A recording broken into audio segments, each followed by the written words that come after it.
what's your name? George. My name's Dwight. Hi, Dwight. I'm Mick. Nice to meet you. Good to meet you. Yeah. Who the hell are you? What's his name? This are the bus. Oh, there he look at is this! again. Look at this rowdy crew. There he is. Woo! Yeah. We're all here. Yeah, I was thinking of that. There should have been a rule. No coffee for 1 hour My name prior. is Janice Dill, like a dill pickle. Yes, if you don't remember my first name, that's okay. Everybody calls me that dill pickle lady. And it's going to be my honor and privilege to escort you around my hometown. Yes, I was born and raised right here, or as we say in the South, right here. Right here. Right here. Now, where are you folks from? All over the place? Right. We're from Anybody right there. Right there? Anybody from east? East of here? Yeah. Okay. West of here? Yeah. North of here? Yep. Okay. Gotta know who my folks are. Some of you might not be able to understand me very well because, see, I speak Southern. And sometimes that's different from Northern or Eastern or Western. So just in case I say something that you don't quite understand, you are welcome to raise your hand and say, what did you mean by that? Like when I say y'all, I want you to know it means everybody, or it could just be one of you. I thought all y'all was... all y'all, that can be it too. If I say fixing, it doesn't mean something's broken down. It means that we're getting ready to, or about to. And if I say, if I want to point out something to you, even though I'm supposed to say to the left or the right, please look up here, because every once in a while I forget and I say over yonder and I point. And so if I do that over yonder thing, just look up here and see which way my fingers point. Okay? Downtown Nashville, but talk about Nashville in general. The first thing that I want to point out is that education is a big thing here in Nashville. And on the left-hand side, we are passing by the Vanderbilt University campus. Vanderbilt is Nashville's largest private university. They have over 10,000 students, over 2,000 faculty members. They play athletically in the Southeast. So any of our teams play any of your teams or not. Traditionally, Vanderbilt has wonderful basketball, baseball, tennis, and golf teams. And they have a football team that, believe it or not, doesn't make a lot of wins in the win column, but we're very proud of them. In fact, on any given day on NFL Sunday, when they're talking about this person made a tackle or this person intercepted a pass, listen, because you'll hear Vanderbilt coming up in the pro ranks many, many times. Now, some famous folks have gone to Vanderbilt at one time or another. Have you ever heard of a feller by the name of Al Gore Jr.? Okay, we definitely have around here because, of course, in 2000 he ran for the presidency on the Democratic ticket. But before he followed in his daddy's footsteps and went into politics, he actually considered becoming a Southern Baptist minister. And so for a time, he attended divinity school right here at Vanderbilt University. Now, got a country music question for you. How many of you remember a lady named Minnie Pearl from the Grand Ole Opry? Somewhere along the line. All right, here's the kicker, folks. Minnie Pearl graduated from Vanderbilt.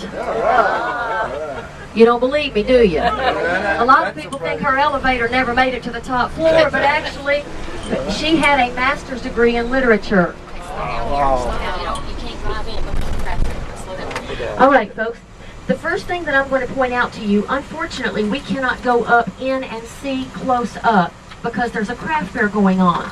But this is Centennial Park, created for the first 100th birthday of the state of Tennessee. And as we drive past the front of the park in just a moment, I'm going to point out to you the only full-size replica of the original Parthenon anywhere in the world. You'll see it to your right-hand side on the other side of the craft fair. And then we'll go up and get a little bit closer view of the end of it. Isn't that beautiful? Of course, the Parthenon, the original, is in Athens, Greece, and it was a temple for a goddess named Athena Parthenos, who in Greek folklore was the goddess of wisdom and learning. Her temple was dedicated to her in the 400s BC. But it was almost completely destroyed by an explosion in the 1600s while the Greeks and the Turks were at war. Evidently, some smart person decided to store gunpowder in there. And you know what happens when gunpowder is anywhere around fire. And so they have a ruin today. So we kind of brag that our Parthenon looks a whole lot better than theirs. However, you go ahead. Did you know that the Greeks are rebuilding their Parthenon?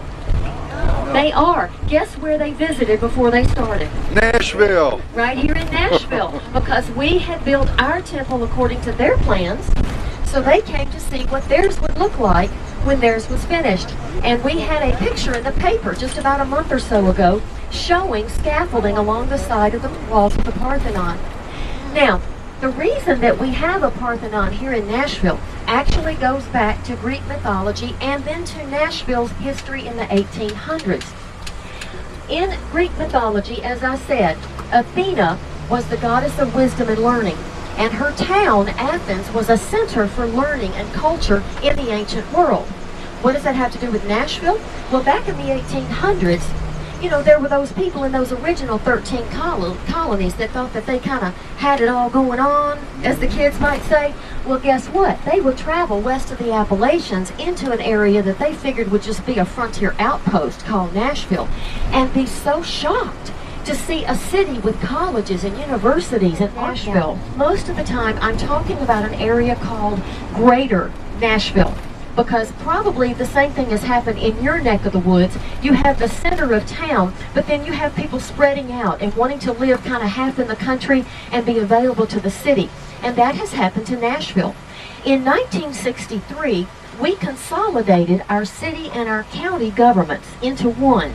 It was the first city in the whole U.S. to do that, and to have the name Metropolitan beside our city. So Metro Nashville is all of Davidson County, and it's between 600 and 700,000 people. But then today, we also add several counties that form a ring around Davidson County that are today the suburbs. And so that area is called Greater Nashville, and the population of all of Greater Nashville is about 1.3 million people. Give or take a songwriter or two. Yeah, they're always coming and going. Now, one thing that Nashville is famous for that you may not think about is government. Nashville is the capital of the state of Tennessee, so as far as Tennesseans are concerned, Nashville is a very important town, and it makes the news a whole lot just because a lot of things that happen here affect everyone in the state of Tennessee. When we get into this section of downtown, you're going to be seeing a lot of government buildings, and believe it or not, government is the #1 employer in my hometown because of all the federal and state jobs that have to be here.